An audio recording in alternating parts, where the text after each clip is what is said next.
মা বাবার যে সমস্ত ভুলের কারণে সন্তান প্রতিবন্ধী হয়।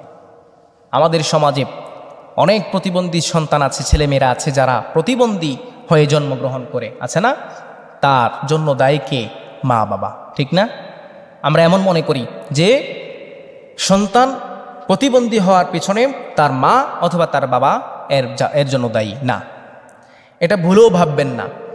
আমরা মনে করি যে সন্তান যদি কি হয়, প্রতিবন্ধী হয়, তাহলে তার বাবা হয়তো কি হয়েছে, তার বাবা কোনো পাপের ফল, এটা নাউজুবিল্লাহ। আল্লাহ তাআলা বলছেন কারো পাপের ভার কাকে দেওয়া হয় না, বাবার পাপের ভার সন্তানকে দেওয়া হবে না, সন্তানের পাপের ভার বাবাকে দেওয়া হবে না, মাকে দেওয়া হবে না। যার যার পাপের বোঝা তার তার বহন করতে হবে। তাহলে বোঝা গেল বাবা পাপ করলে তার সন্তান পায় না। কিন্তু আমরা মনে করি যে সে তো সুদ খায়, সে তো ঘুষ খায়, সে তো অমুক, সে তো তেমন করে, সে এমনে চলে, সে সেমনে চলে, সে মানুষ ভালো নয়, সে কি করে অন্যের ওপর জুলুম করে, নির্যাতন করে, তার সন্তানটা এমন হওয়াই উচিত, তার জন্যই হয়তো তার সন্তানটা এমন হয়েছে। কন্যা নাউজুবিল্লাহ, এটা বলার কোনো সুযোগ নাই। কেননা প্রতিবন্ধী হোক, ভালো হোক, সুস্থ হোক, কার কাছ থেকে আসে? আল্লাহর পক্ষ থেকে আসে। রাসূল সাল্লাল্লাহু আলাইহি ওয়াসাল্লাম বলেছেন খায়রি শারহি মিনাল্লাহি তাআলা, ভালো এবং মন্দ কার পক্ষ থেকে আসে?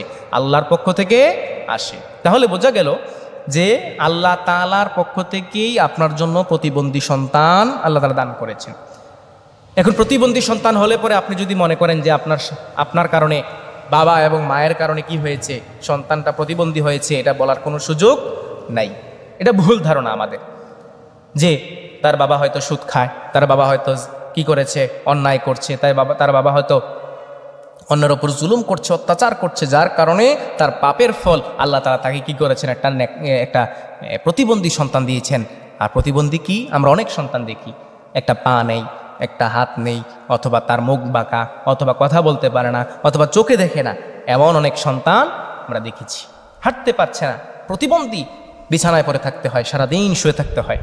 এমনও প্রতিবন্ধী আছে যার দুইটা হাতও নাই, পাও নাই, সে বিছানায় পড়ে থাকতে হয়, কথাও বলতে পারে না, এমনও প্রতিবন্ধী আছে। তাহলে এই প্রতিবন্ধী হওয়ার পিছনে মা বাবা দায়ী নয়, এটা আল্লাহ তাআলার ইচ্ছা, আল্লাহ তাআলা তাকে দিয়েছেন, এটাই তার ভাগ্যের আছে।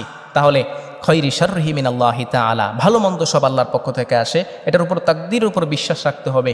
আর আল্লাহ তাআলার কাছে দোয়া করতে হবে যে আল্লাহ রব্বি হাবলি মিনাস সালিহিন, আপনি আমাকে নেককার সন্তান দান করুন, একটি সুস্থ সন্তান দান করুন, একটি ভালো সন্তান দান করুন।